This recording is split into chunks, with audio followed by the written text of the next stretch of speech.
영광교회는 우리 이 남전도회 때문에 든든하고 감사합니다. 선한 싸움을 하시는 우리 제2 남전도회가 있기 때문에 두려울 것이 없는 줄로 믿습니다. 우리 작년에 제2 남전도회를 웅장한 폭포와 같다 이렇게 말씀드렸습니다. 올해는 히브리서 11장을 통해서 성경 인물을 중심으로 각 전도회를 묘사하고 있습니다. 오늘 본문 말씀처럼 제2 남전도회는 에녹과 같은 신앙으로 하나님을 기쁘시게 하는 삶을 사시기를 주님의 이름으로 간절히 축원합니다. 오늘은 제2 남전도회가 있기 때문에 기쁘지 아니할 수가 없습니다. 이 사람은 보통 자신의 기쁨을 찾고 있습니다. 기쁨이 없이는 불행하다 하는 마음을 가지고 있기 때문입니다. 이 기쁨이 없다면 사막에 사는 삶과 같다 이렇게 말씀드릴 수 있습니다.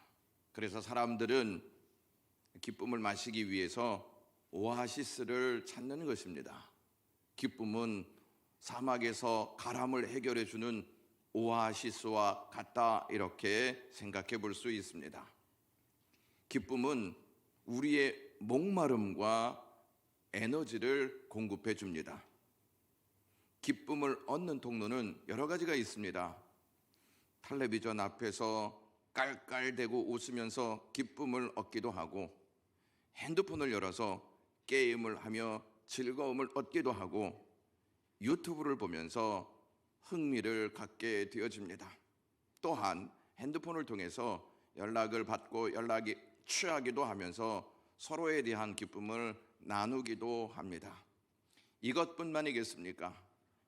여행을 하고 쇼핑을 하면서 기쁨을 얻기도 하고, 맛있는 음식을 먹으면서 기쁨을 얻기도 합니다.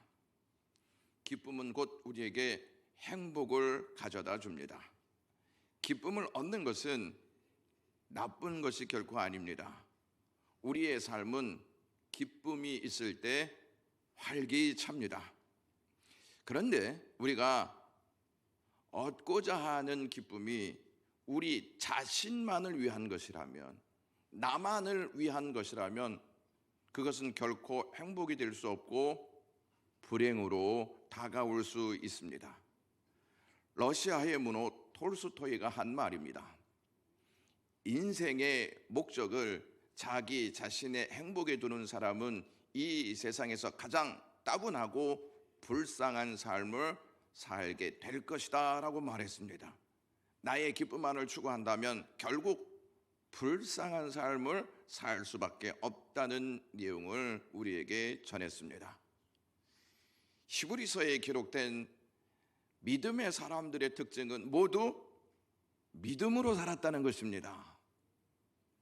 그들이 믿음으로 살았다는 것은 하나님을 기쁘시게 하는 것에 목적을 두고 살았다는 뜻입니다. 제2 남전도회뿐만 아니라 영광의 모든 가족들은 하나님을 기쁘시게 하는데 목적을 두고 사시기를 주님의 이름으로 축원합니다. 그것이 바로 참된 헌신입니다. 사랑에는요, 두 종류가 있습니다. 하나는 이기적 사랑과 다른 하나는 이타적 사랑이 있습니다. 이기적 사랑은 자신을 사랑하는 것이고, 이타적인 사랑은 자신보다 하나님과 이웃을 사랑하는 것입니다. 그러므로 이기적인 사랑은 자신이 기뻐하는 것을 얻기 위해 노력하고 그것을 채우는 일에 몰두합니다. 이타적 사랑은 자신보다는 하나님과 이웃 그리고 가족이 기뻐하는 것을 위해 자신을 헌신하면서 삽니다. 믿음은 하나님을 기쁘시게 하는데 목적을 둡니다. 이타적 사랑으로 사는 삶을 말합니다. 이타적인 사랑을 하려면 자신을 철저히 희생해야만 합니다. 그렇지 않고서는 이타적 사랑을 하지 못합니다. 이타적 사랑은 자신보다 하나님과 이웃 그리고 가족이 기뻐하는 것을 먼저 생각하고 그 일에 의미를 두고 삽니다. 내가 원하는 것을 위해서 나의 기쁨을 먼저 생각하기보다 하나님과 가족과 이웃의 기쁨을 먼저 생각하고 그 일을 먼저 합니다. 이것이 이타적 사랑의 특징입니다. 하나님을 기쁘시게 하는 것이 믿음이다, 이렇게 말씀을 드렸는데, 하나님을 기쁘시게 하는 삶은 무엇일까요? 이것을 알아야 하나님을 기쁘게 해 드릴 수 있지 않겠습니까? 창세기에는 오늘 본문에 에녹 말고 또 다른 에녹도 나옵니다. 오늘 본문의 에녹은 셋의 후손이고 또 다른 에녹은 가인의 후손입니다. 에녹이라고 하는 이름의 뜻은 순종하는 자, 시작한다 하는 의미를 가지고 있습니다. 두 사람 똑같이 순종하는 자, 시작하는 자, 이러한 이름을 가지고 있지만 삶이 달랐다는 거 아십니까?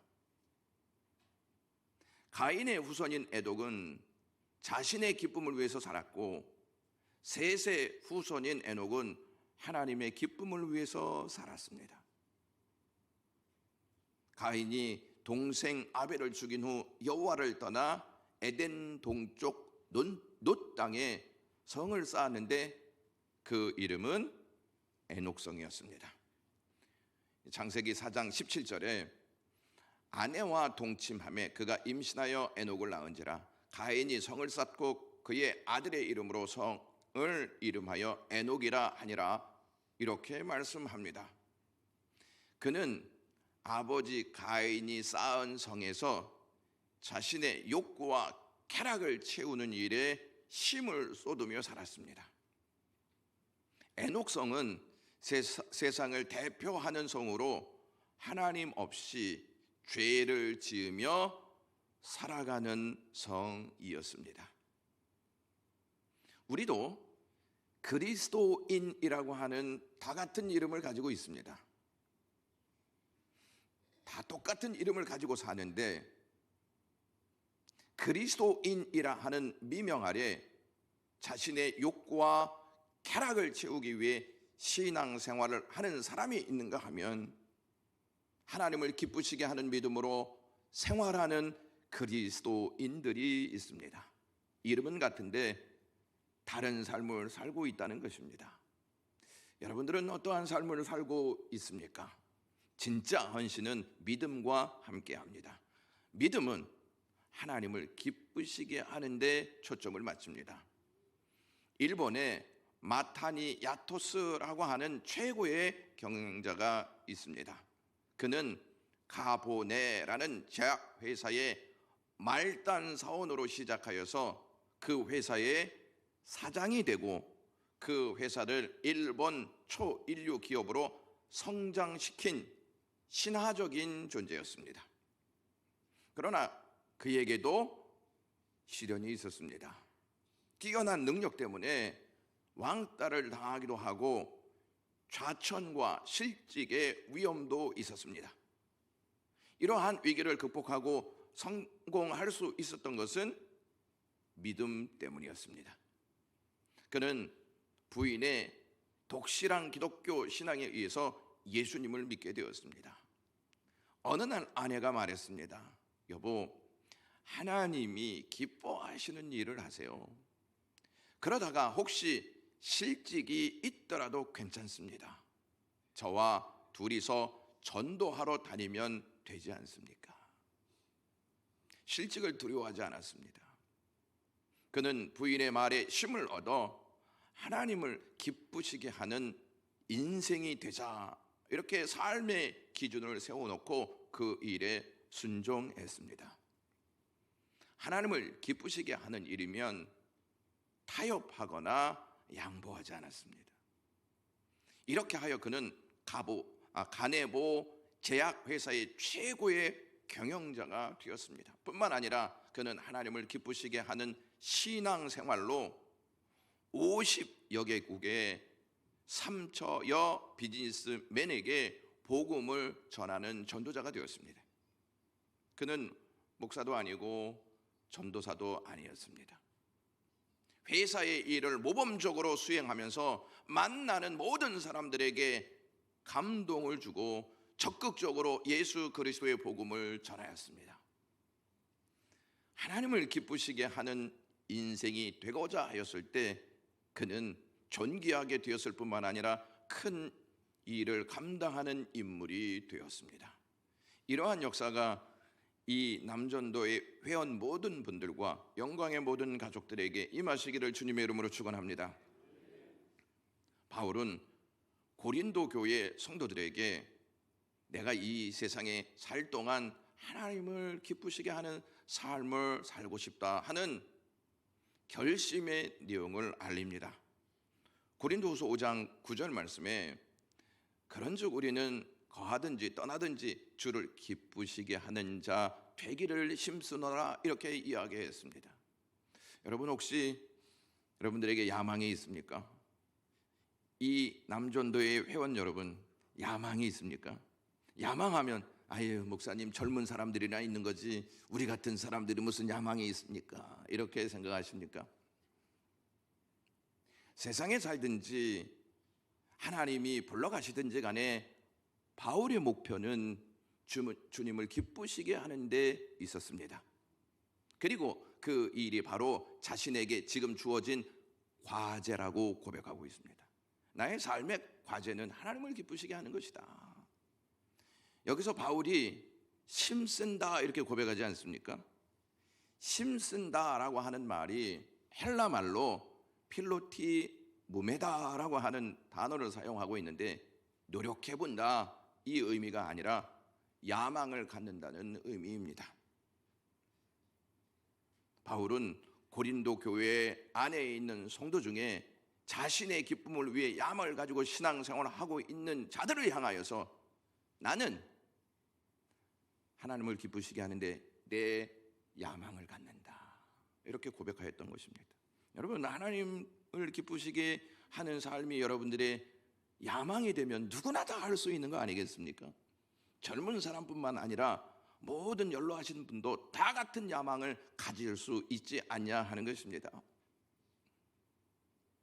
그러므로 바울은 그들과 대조적으로 자신의 야망은 주를 기쁘시게 하는 것이다 하는 내용을 전달합니다. 그러니까 바울의 야망은 이런 것이었습니다. 나는 하나님을 기쁘게 하는 인생을 한번 살고 싶다. 천국 가서 행복하게 사는 것도 중요하지만 먼저 하나님이 나를 이 세상에 남겨놓은 몇십 년 동안 하나님을 기쁘시게 하는 일에 내 삶의 초점을 맞추고 그것을 나의 야망으로 삼고 내 인생을 한번 뛰어보겠다 하는 뜻입니다. 하나님께서 우리를 이 땅에 남기시지 않았습니까? 그러면 우리는 야망을 가져야 합니다. 그 야망은 무엇이냐면 하나님을 기쁘시게 하는 것입니다. 언젠가 기쁘게 해야지가 아니라 오늘 이 시간부터 나는 하나님을 기쁘시게 하는 삶을 살아야지 하는 결단이 있어야 할 줄로 믿습니다. 그 결단이 헌신으로 이어지게 되어 있습니다. 바울은 장차 하나님의 심판대 앞에 섰을 때에는 하나님이 무엇을 칭찬하고 기뻐하실 것인지를 생각하면서 살았던 사람이었습니다. 그것만이 자신의 삶에 있어서 가장 중요한 것으로 여겼기에 그러한 야망을 가지고 살았습니다. 저도 여러분도 제 이 남전도에도 모두 하나님의 심판대 앞에 설 것입니다. 하나님의 심판대 앞에 섰을 때 여러분들은 하나님께 어떠한 평가를 받을 것이라 여기십니까? 직분에 따라서 평가를 받는 것이 아닙니다. 우리가 하나님 심판대 앞에 섰을 때 우리가 세상에서 경험하였던 것, 세상에서 쌓았던 것, 세상에서 얻었던 모든 명성은 아무것도 아닙니다. 오직 하나님을 기쁘시게 하는 것만 남습니다. 그래서 그것이 우리의 야망이 되어야 하는 줄로 믿습니다. 그렇다면 하나님을 기쁘시게 하는 삶은 과연 어떤 것일까요? 하나님이 기뻐하시는 삶은 믿음으로 사는 삶입니다. 믿음으로 산다는 것은 다 알고 있습니다. 그런데 정작 믿음으로 살고 계십니까? 믿음의 중요성은 누누이 들어봐서 다 알고 있는데 여러분들에게 묻습니다. 믿음으로 살고 계십니까? 믿음으로 산다는 의미가 무엇입니까? 여러분, 믿음은 단순히 명사가 아닙니다. 움직이지 않는 명사가 아닙니다. 믿음은 동사입니다. 움직이는 용어입니다. 무슨 말씀이냐면 지난 주일 3부 예배 시간에 언급한 내용 중에 성경에서 믿다라는 단어가 피스토인데 이 단어 대신 사용되는 단어가 걷다, 페리파테오라고 하는 단어를 쓴다고 말씀드렸습니다. 믿는 삶은 곧 걷는 삶입니다. 믿음은 움직이지 않고 앉아있는 것이 믿음이 아니고 걷는, 움직이는 삶을 말씀하고 있다는 점을 주목하셔야 합니다. 믿는 자는요 반드시 믿는 주님과 함께 걷습니다. 믿습니까? 창세기 5장에서 에녹의 삶을 이렇게 묘사하고 있습니다. 에녹은 65세에 무두셀라를 낳았고 무두셀라를 낳은 후 300년을 하나님과 동행하며 자녀들을 낳았으며 그는 365세를 살았더라 이렇게 말씀하고 있습니다. 몇 년 동안 동행했다고 말씀하고 있습니까? 300년입니다. 동행했다는 단어가요 22절에서도 나오고 24절에서도 두 번 반복하여 전해집니다. 하나님과 동행했다는 말은 하나님과 함께 걸었다는 뜻입니다. 여러분들이 믿음의 삶을 산다고 말씀하고 계시지 않습니까? 하나님과 함께 걷고 계십니까? 하나님과 함께 걸었다는 뜻은 하나님의 말씀에 따라 순종하며 살았다는 의미입니다. 이는 하나님께서 이스라엘 백성들에게 십계명을 주신 후에 하신 권면과 같은 맥락을 통해 알 수 있습니다. 신명기 5장 33절에 모든 도를 행하라 그리하면 살리라. 여기에서 도를 행하라 하는 말은 길을 걸어야 한다 이러한 뜻입니다. 무엇으로 길을 걸어야 하냐면 아무 생각 없이 길을 걷는 게 아니고 하나님의 말씀에 따라 길을 걷는 것을 뜻합니다. 따라서 하나님의 말씀을 배우지 않고 하나님의 말씀을 듣지 않으면 결코 말씀에 따라 순종하는 삶을 살지 못합니다. 하나님께서 우리에게 말씀을 주시는 목적은 말씀과 함께 걷게 하시기 위해서 주신 것입니다. 즉 말씀을 따라가며 순종하는 삶을 살라고 하나님께서 우리에게 말씀을 주시는 것입니다. 그냥 앉아서 들으라고만 말씀을 주시는 게 아니고 이것 가지고 말씀과 함께 걸어라. 이 목적으로 우리에게 말씀을 주신다는 것입니다. 5절 말씀에 기쁘시게 하는 자 이렇게 나와 있지 않습니까? 이것을 헬라어 원문으로 보면 무엇과 함께 걷다 하는 뜻을 가진 단어입니다.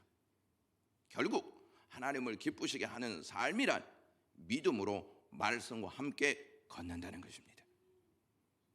내 마음대로 내가 원하는 대로 살다가 교회 와서 예배드리고 돌아가는 것이 믿음의 삶이 아니고 말씀대로 살다가 말씀에 따라 교회 와서 말씀을 듣고 그 말씀대로 다시 살아야 되겠다는 결단을 하는 것이 믿음이라는 사실입니다.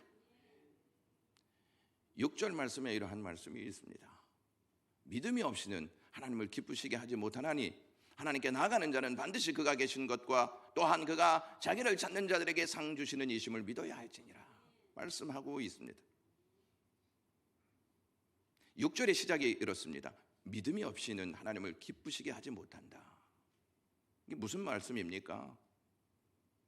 신앙생활을 하는 사람들 중에 하나님을 기쁘시게 하는 신앙생활이 있고 반면에 하나님을 기쁘시게 하지 못하는 신앙생활도 있다는 것입니다. 하나님을 기쁘시게 하는 신앙생활은 반드시 믿음이 있어야 한다는 뜻입니다. 믿음이 없으면 하나님을 기쁘시게 하지 못합니다. 이 말씀에서 두 가지를 지적하고 있는데 그중 첫 번째가 하나님께 나아가는 자는 반드시 그가 계신 것과 이렇게 말씀합니다. 그리고 마지막에 믿어야 할지니라. 네, 잘 말씀 보세요. 처음에 하나님께 나아가는 자는 반드시 그가 계신 것을 믿어야 된다 하는 말씀입니다. 반드시 믿어야 한다는 것입니다. 하나님이 계시는 것이 맞는가 아닌가라는 의문을 가지고 살지 말고 반드시 이것을 믿고 이것을 믿어야만이 하나님과 함께 걸을 수 있다는 것입니다. 그렇지 않습니까? 이것이 전제되어지지 않는데 어떻게 하나님을 따라서 살아갈 수 있고 하나님의 말씀을 듣고 거기에 반응하면서 살 수 있느냐 하는 것입니다. 이것이 믿어지지 않기 때문에 많은 사람들이 신앙을 포기하고 다른 종교로 개종하여 가는 사람들이 많이 있습니다. 에녹은 죽음을 보지 않고 천국으로 옮겨진 최초의 사람이었습니다. 에녹이 죽음을 보지 않고 천국에 옮겨진 것은 특별한 상징이 있습니다. 4장 보시고 5장을 보시면 죽음이라는 단어가 계속 나옵니다. 낳고 죽고 낳고 죽고 낳고 죽고라고 하는 말씀이 계속 나옵니다. 죽음이라는 것은 인간이 범죄한 이후에 인류에게 주어진 가장 큰 형벌입니다. 그런데 에녹은 창세기 말씀에 의하면 하나님과 300년 동안 동행하다가 누구나 당할 수밖에 없는 그 죽음의 형벌을 받지 않고 천국에 갔다는 것입니다. 이 얼마나 큰 영광입니까? 또 다른 의미가 있습니다. 에녹은 인류의 큰 재앙과 환난을 보지 않고 천국에 가게 되었다는 뜻입니다. 왜냐하면 이 65세에 무두셀라를 낳았습니다. 이때 에녹에게 특별한 영적 경험이 있었던 것 같습니다. 왜냐하면 에녹이 65세부터 300년 동안 하나님과 동행했기 때문입니다.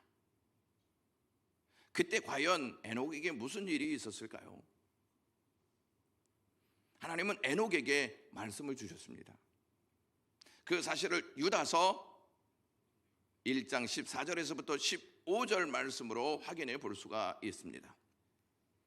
아담의 7대 손 에녹이 이 사람들에 대하여도 예언하여 이르되 보라 주께서 그 수만의 거룩한 자와 함께 임하셨나니 이는 무사람을 심판하사 모든 경건하지 않는 자가 경건하지 않게 행한 모든 경건하지 않는 일과 또 경건하지 않는 죄인들이 주를 거슬러 한 모든 완악한 말로 말미암아 그들을 정죄하려 하심이라 하였느니라. 여기서 보시면 에녹이 예언하여 이르되 이렇게 말하고 있습니다. 그 당시에 에녹은 예언자였습니다. 예언자의 기능은 하나님의 말씀을 전하는 사람입니다. 그는 설교자로 살았던 것 같습니다. 하나님이 말씀을 주신 것을 그 에녹은 자신의 가슴에만 담지 않고 사람들에게 전했다는 것이죠. 여기서 우리가 알아야 될 것이 있습니다. 하나님이 말씀을 주실 때만이 그 말씀을 전할 수 있다는 것입니다. 하나님께서 모든 경건하지 않는 이들을 전 세계적인 홍수로 심판하시게 될 것을 에녹은 깨달았습니다. 하나님이 심판하신다. 하나님이 심판하시니 경건하지 않는 너희들이여 어여 하나님의 말씀 앞으로 오라고 그가 외쳤습니다.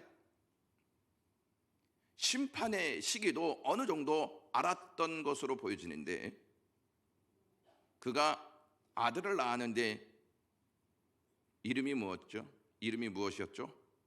예, 무드 있게 좀 이야기해 주시면. 네, 무드셀라였습니다. 무드셀라. 무드셀라의 이름의 뜻은 창을 던지는 자였습니다. 창을 던지는 자. 특별한 의미가 있었는데 당시 고대 사회에서 무드셀라가 죽으면, 즉 창을 던지는 자가 죽으면, 창을 던지는 장수가 죽으면 그 부족은 추장 혹은 가장 힘이 센 장수를 잃기 때문에 다른 부족의 침입으로 멸족하게 될 수 있다라고 했습니다. 그러니까 창을 던지는 자가 죽으면 멸망이 온다, 이런 뜻이에요. 에녹은 자신이 낳은 아들 무드셀라가 죽는 날 세상에 상상하지 못할 하나님의 엄청난 심판이 이르게 될 것을 알았다는 것입니다. 에녹이 65세 때 무드셀라를 낳았는데 그때부터 300년 동안 하나님과 동행하며 자녀를 낳았다라고 말씀하고 있습니다. 자, 하나님과 동행했는데 산 속에 들어가서 동행한 것이 아닙니다. 똑같이 삶 속에서 삶을 살아가면서 일상에서 하나님의 말씀에 따라 순종했다는 말씀입니다. 그런데 그가 65세 경험한 영적 체험 때문에 그는 더 이상 그 전과 똑같은 삶을 살 수가 없었고 그때부터 300년 동안 하나님과 동행하며 삶을 살았습니다. 자, 심판이 이제 앞에 있습니다. 그것을 아는 자들은 대충 살겠습니까? 내 마음대로 살겠습니까? 내 기쁨을 위해서 살겠습니까? 그렇지 않습니다. 이제 하나님을 만나야 하는 시간이 오고 있다는 사실을 알게 되어지고 그것을 알게 되어지는 사람들은 하나님의 말씀에 따라 순종하며 살게 되어 있습니다. 오늘 본문 5절에 그는 옮겨지기 전에 하나님을 기쁘시게 하는 자라 하는 증거를 받았다라고 되어 있습니다. 그때부터 에녹은 하나님을 기쁘시게 하는 것이 인생의 목적이 된 것입니다. 하나님의 말씀을 받았을 때 이제 심판이라고 하는 역사가 다가오고 있는 것을 알 때 내 인생은 하나님을 기쁘시게 하는 삶을 살아가는 것이 마땅하다 하는 마음을 갖게 되었다는 것입니다. 그렇게 매일매일 하나님을 기쁘시게 하는 삶을 살았고 무엇을 하든 하나님을 기쁘시게 하는 것이 삶의 목적이 되다 보니 어느 순간 그는 하나님과 동행하고 있었다는 것입니다. 에녹은 평생에 사는 삶 속에서 하나님과 인격적인 관계를 맺고 그분의 뜻을 따라 살았던 하나님과 동행한 인물이었습니다. 에녹만 이렇게 살아야 하겠습니까? 저와 여러분들이 다 에녹이 되어야 하지 않겠습니까? 에녹이라는 이름의 뜻은 순종하는 자, 시작한다 하는 의미를 갖고 있습니다. 여러분, 지난주에 우리가 부흥회를 했습니다. 그것으로 그냥 끝나면 무슨 의미가 있겠습니까? 이제 들은 말씀을 삶 속에서 살아내야 하지 않겠습니까? 순종해야 하지 않겠습니까? 우리는 은혜 받았다고 말합니다. 은혜가 무엇이냐면 삶을 살아내도록 하나님께서 그 힘도 주신다는 말씀입니다. 그러니까 진짜 은혜 받은 사람은 삶으로 말씀을 살아냅니다. 에녹은 죽음을 보지 않고 하나님의 나라에 갔습니다. 죽음 없이 하나님께 들림을 받았다는 것입니다. 죽음을 경험하지 않는 에녹의 이야기는 이 땅에서는 풀리지 않는 신비한 영역입니다. 5절 말씀을 다시 보시면 옮기심으로 다시 보이지 아니하였느니라 이렇게 말씀합니다. 이 문구를 구체적으로 해석해 보면 이렇습니다. 에녹의 육신의 형태가 변하여 다른 곳으로 이주하고 그의 시신은 발견하지 않았다는 말입니다. 여러분, 예수님이 육신을 가지고 변화산에 오르셨습니다. 변형되었습니다.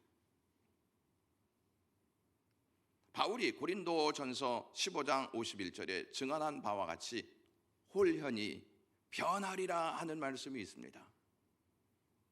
300년 동안 에녹이 하나님과 동행하면서 살다가 홀연히 변하여 천국에 이르렀다는 말입니다. 에녹의 이야기는 단순히 과거의 이야기가 아닙니다. 에녹의 이야기는 살아서 재림하실 주를 영접하게 될 성도들의 예표가 되고 있습니다. 무슨 말이냐? 에녹의 이야기가 우리의 이야기가 된다는 말씀입니다. 즉 믿음으로 인한 부활의 소망을 전하고 있다는 말씀입니다. 세상에 심판이 올 때 우리는 하나님께 부름을 받는다는 것입니다. 에녹이 홍수 심판이 오기 전에 하나님께 부름을 받았던 것처럼 우리도 마지막 심판이 임하기 전에 하나님께로부터 부름을 받는다는 것입니다. 하나님의 아들이신 예수 그리스도가 우리에게 부활의 소망을 주셨기 때문입니다. 우리가 말씀과 함께 걸을 수 있는 것은요, 말씀이 육신이 되어 우리에게 찾아오신 주님 때문입니다. 나 혼자 어떻게 걷습니까? 동행이라는 말은 나 혼자 걸을 때 이야기하는 단어가 아닙니다. 동행은 같이 가는 것입니다. 주님께서 육신을 입고 이 땅에 오신 이유는 우리와 같이 걷기 위해서 오셨다는 말씀입니다. 예수님이 우리에게 오신 것은 우리와 동행하시기 위해서 오신 것입니다. 하나님이 계신 것을 반드시 믿는 사람들은요, 말씀에 따라 삽니다. 그리고 죽음 이후에 반드시 하나님이 계시기에 하나님이 상을 주실 것이다 하는 것 또한 믿습니다. 여러분, 우리가 주의 일 하면서 지칠 때 많이 있지 않습니까? 어려울 때 많이 있지 않습니까? 신앙생활 하기가 참 힘들다 할 때도 많이 있지 않습니까? 그럴 때 기억하셔야 할 것이 있습니다. 무엇이냐? 하나님께서 상을 준비해 놓으셨다는 것입니다. 영국에 마틴 로이드 존스 목사님이 계십니다.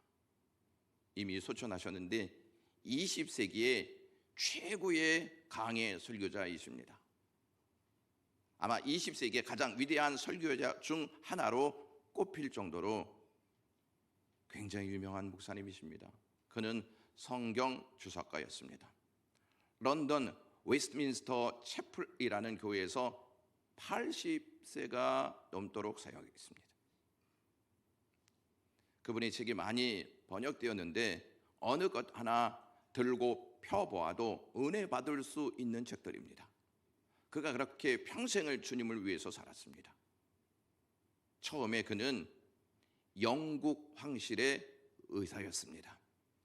그럼에도 불구하고 은혜를 받은 이 존슨 목사님은 그 직을 다 던져버리고 목사가 되었습니다. 하나님의 말씀을 가르치고 일평생 동안 목사로서의 삶을 살았습니다. 그가 이제 병이 들어서 임종이 임박한 상황에 병상에 누워 있었습니다. 그의 후배가 찾아와서 존경하는 마음으로 목사님께 이렇게 질문했습니다. 목사님, 한평생 하나님의 말씀을 가르치고 설교하면서 사셨는데 그러면서 평생 마음속에 담고 있던 가장 진지한 생각이 있었다면 무엇이라고 생각하십니까? 목사님이 늘 진지하게 생각한 것, 그것이 무엇인지 말씀하실 수 있으면 해주세요 라고 이야기했습니다. 그러자 목사님은 서슴지 않고 이렇게 말하였습니다. 나에게 한 가지 진지한 생각이 있었지. 그것은 내가 목사로서 일하다가 죽으면 하나님의 심판대 앞에 설 텐데 그때 하나님께서 나의 한 생을 돌아보시면서 어떻게 평가하실지가 가장 진지한 질문이었다네 라고 말했습니다. 바꾸어 말하면 하나님의 심판대 앞에서 하나님이 나를 보고 너 한평생 나를 기쁘게 하는 삶을 살았구나 하고 칭찬할 것인지, 아니면 너는 목사가 되어 한평생 너의 성공과 너의 자신의 행복만을 위해서 살았구나 하는 책망을 하실 것인지, 이것이 늘 두려웠다는 것입니다. 저는 이 목회를 한 지 얼마 되지는 않았지만 목회를 하면서 많은 생각이 듭니다. 때로는 너무 두려울 때가 있습니다. 저는 교회가 부흥하기를 바라고 영광의 가족들이 행복하기를 간절히 바랍니다. 그러나 저는 하나님의 심판대 앞에 섰을 때 과연 하나님께서 무슨 말씀을 하실 것인지 두렵습니다. 제가 목회하면서 하나님께 가장 듣고 싶어 하는 말이 있습니다. 그것은 제가 하나님 앞에 섰을 때 내가 나를 기쁘게 하는 목회를 했구나 하는 말씀입니다. 그 말씀 한마디면 저는 족합니다. 저뿐 아니라 제 이 남전도회와 영광의 모든 가족들이 하나님 앞에 섰을 때 하나님께 동일한 말씀을 들으시기를 주님의 이름으로 간절히 소망합니다. 기도하겠습니다. 하나님 아버지, 믿음과 헌신은 떨어질래야 떨어질 수 없는 관계인 것을 알게 되었습니다. 믿음으로 하나님을 기쁘게 해드리면서 우리의 헌신을 하나님께 올리게 하옵소서. 예수 그리스도의 이름으로 기도드리옵나이다.